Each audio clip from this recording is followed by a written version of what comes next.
Okay, nandito na naman tayo sa Marites Time. Talagang pag Marites Time, maraming nanonood eh. Ang minamarites ko yung buhay ko ha, hindi yung buhay ng so awareness ito. Ito naman may konting twist. Ito ay nag-viral sa TikTok at saka sa Facebook. Sabi, pahaging lang, tapos nalagyan lang natin ng tag dito, real talk. Kasi kailangan ng ating mga kababayan ng real talk sa katotohanan, at ito ang katotohanan nangyayari. So nag-viral siya sa Facebook at saka sa TikTok. Ang banyo queen yung yung tawag dito. Oo. Pinanood ko siya ng konti lang, tapos stop ko na din. Kasi para magkaroon ng knowledge ng konti. Pero na-stop ko na. Ito po, hindi ako nakikisawsaw pero ito ay kailangan malaman na kami mga OFW, pag pumunta sa ibang bansa, dapat spiritually ready, emotionally, physically. So doon tayo na belong sa spiritual. So dapat ready ka din, hindi lang sa physical, mental. Kasi pag ikaw ay ready spiritually, to be followed na yung physical at saka mental, emotion. So ito ay awareness. Dito sa Middle East kasi bawal yung alak. Do sa bawal yung alak. Other countries pwede. So itong ko lang to be story short. Yan, uminom siya, may boyfriend siya doon sa Hong Kong. Nag happy sila, nalasing, nakagawa ng hindi maganda. So hanggang doon lang tayo kasi hindi natin pwedeng isa-isa lahat. Kasi paggalang doon sa mismong tao na involved.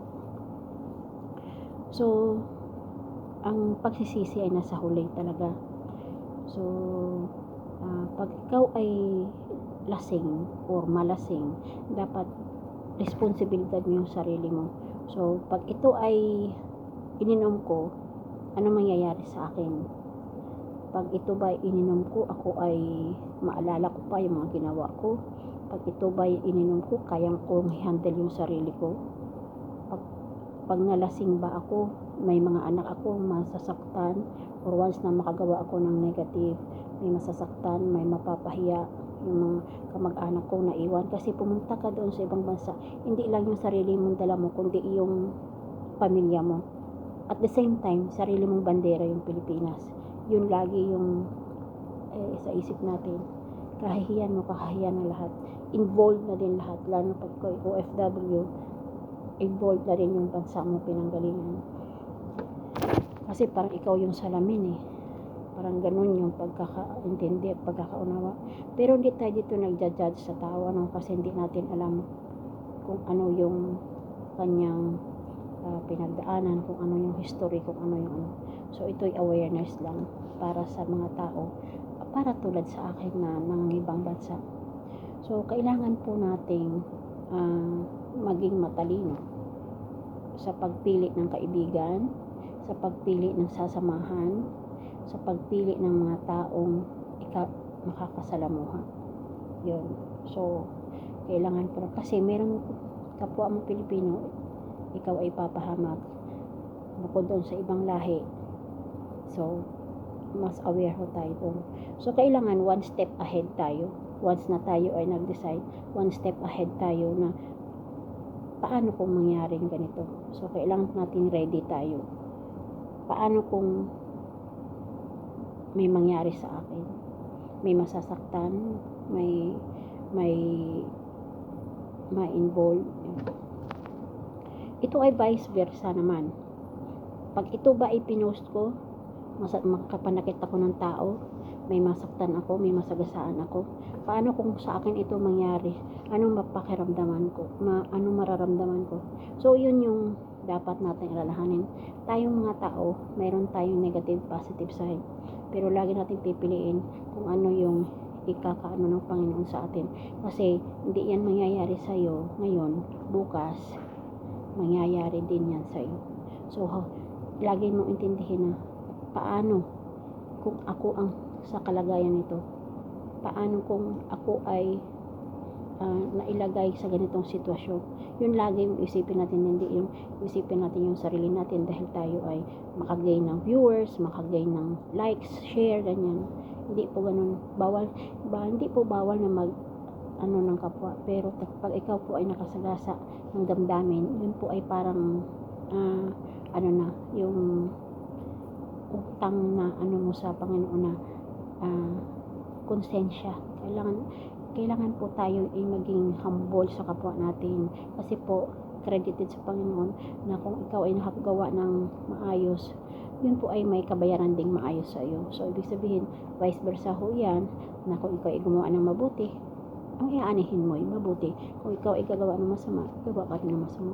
So ito lang ang palaala ko na huwag ko kayong gagawa ng mga bagay na ikakahiya ng inyong pamilya at ikakahiya ng iyong mga anak, kamag-anak, kasi po magsisisi ho kayo pag nahulasan na kayo ng pag-inom nyo. Hindi nyo na maalaala nyo na mga ginagawa nyo, kasi ito yung kumbaga talagang malaswa. So ibig sabihin naepektuhan yung mga anak, yung nag-aaral yung mga anak niya. Ngayon na-realize niya na masama pala yung ginawa niya, pero huli na ang lahat kasi mayroon na siyang nagawa. So yun po ang aking sasabihin sa inyo, na pag tayo OFW, hindi lang po sarili natin yung ating dinadala din natin ang ating buong pamilya, at the same time yung ating bandera na tayo ay Pilipino. Kasi may nagsabi pa na ganyan ba ang salamin ng mga ng mga babae na nagtatrabaho sa ibang bansa. So ang sagot ko po ay hindi, kasi hindi lahat na mababae ay ganun, pero hindi tayo pwedeng humusga kung ano man yung nangyari sa kanya, kasi wala tayo doon.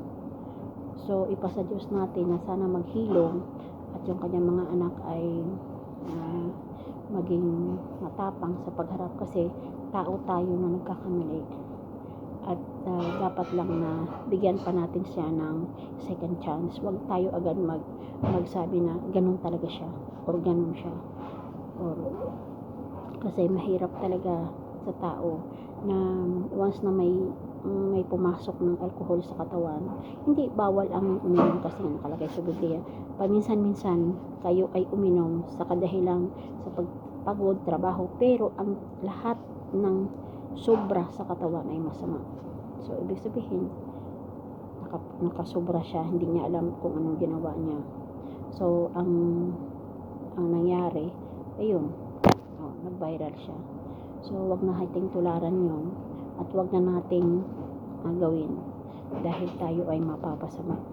Dahil ngayon tuliro siya, meron siyang physical, emotional, kasi hindi niya alam, nag-viral na siya. Hindi ko rin napanood yung full video, pero hindi siya kaaya-ayang tingnan, at kailangan nating wag na nating panoorin, o kaya wag na nating i-spread, wag na nating i-share pa.